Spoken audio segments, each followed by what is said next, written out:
Leigh Vickery. I'm Brookshire's food and family contributor. Today we're making grilled sausage kebabs. We have a new relationship with Trace Adkins. I'm sure you've heard of him. He's a country music sensation. I'm learning all about his new songs today. I have to confess, I don't really listen to country music, but apparently he has a great song called Honky Tonk Badonka Donk. So we're gonna have him out maybe in a little while in one way or another, but we're gonna grill today using his new smoked sausage. He's got 3 different kinds, a jalapeno cheese, a plain, and a hot.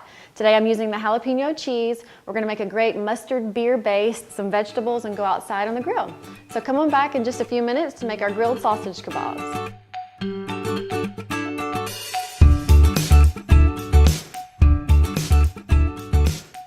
We're gonna make our mustard beer base right now for our grilled sausage kebabs. It really doesn't matter what kind of beer you wanna use. I happen to have this in my refrigerator at home. It's kind of a light beer, so if you want a heavier taste, you can go with a dark amber, a bock beer. It'll give it good flavor, but it doesn't really matter. Whatever, you can even use non-alcoholic beer. That's totally fine too.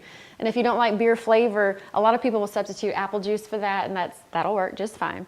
This is a yellow onion from Noonday, a local onion, sweet onion. This gives it the best flavor as we melt it with our butter. I've got Dijon mustard. If you like coarse mustard, it works too.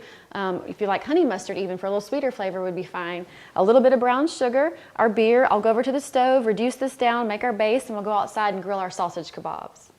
All right, you need to get out a saucepan and get your butter. I use unsalted butter when I cook, so I can control the amount of salt. If you have salted butter, it's fine, no big deal. But unsalted allows you a little bit of latitude as you cook to keep your flavor not too salty. As your butter melts, you're gonna add our chopped onion. Remember, this is a sweet yellow onion. Yellow onion is the best to cook with. White onion you save for Mexican food. A lot of people use white onion, and red onion if you're gonna use raw. People always ask me, why would you use yellow, white, or red? But yellow onion is a great onion to cook with. So we're gonna melt this down together and saute it for a little while. And once the onions are softened, then we'll add the rest of the ingredients and turn it into our base. We'll reduce it down, the beer will reduce, and it'll make a great base. Our onions have softened a little bit now, so we're ready to add the mustard, brown sugar, and beer.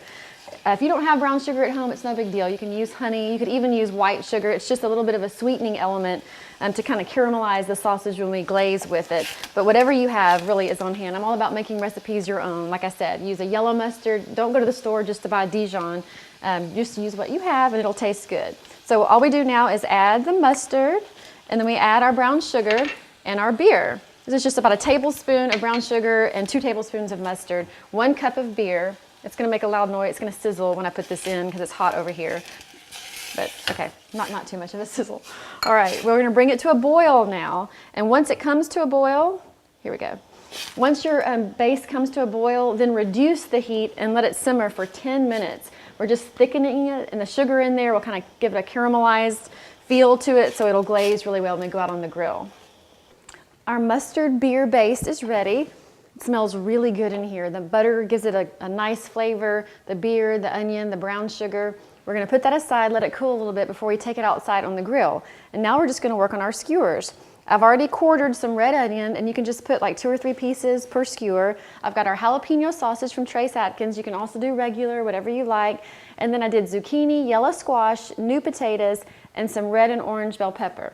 Now, on the new potatoes, I steamed these ahead of time because if they were raw, your cooking times would be messed up because these would take longer than, say, the zucchini, and so you'd have kind of a mess on your grill. So I steamed these for just a few minutes just to get them soft. Then they're ready to be put on the skewers. Red and orange pepper. I don't like green bell pepper, so that's why I chose that. But as I said earlier, just make this recipe your own. You know, you can go in the produce section and find the vegetables your family likes. Cherry tomatoes, mushrooms, any of them will work. It's just a great fun thing to do. On our skewers, I'm using wooden skewers. You want to soak these in water for a couple hours ahead of time, or they'll catch on fire on your grill. If you have metal skewers, you don't have to do that, obviously, but I did soak these for a little bit so that they have enough time on the grill to allow for this to cook without the wood catching on fire.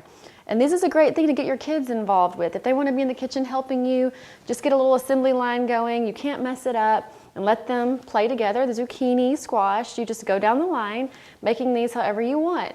And it's even more fun if you let your kids make it. They're more likely to eat what they choose and put on there. I've noticed if I let my kids choose, they'll eat more vegetables. If I tell them to eat them, they won't eat them. And so I try to get them involved, and they enjoy it, and we have fun and hang out in the kitchen. So we're gonna make 8 of these, and then we'll go outside. We've already prepared the grill, take our baste, and we'll finish up on the grill. I've got our skewers on the grill. I've got our mustard beer baste. It doesn't take long at all for these to cook because the Trace Adkins smoked sausage is already cooked. We're just heating it to the right temperature and letting the vegetables soften too. We had hoped Trace was going to be here today. We had heard he might stop by, but he wasn't able to do that, although we all feel like he's with us in spirit here as we're cooking on the grill. So we'll marinate these and baste them for a little while, let them cook for about 10 minutes, and then we'll be good to go. This is a great summer supper because you've got everything you need. You've got your potato, which is your good carbohydrate, vegetables, your smoked sausage. You really don't need anything else, and you're done. You can stay outside and enjoy your summer night. We finished our grilled sausage kebabs, and look who showed up. We can't believe it. Trace Adkins came to our video shoot. He told me he was a little bored today, didn't feel like talking right now, but we're thrilled to have him. So we have his grilled sausage kebabs ready for you. You can find the recipe on Celebrate Cooking in the magazine or on the website, brookshires.com. We also can find the smoked sausage in our Brookshire stores. We have an exclusive engagement with Trace through July. So we hope you enjoyed it. We've had fun today, and we hope you'll come back next time for another great recipe from Brookshires.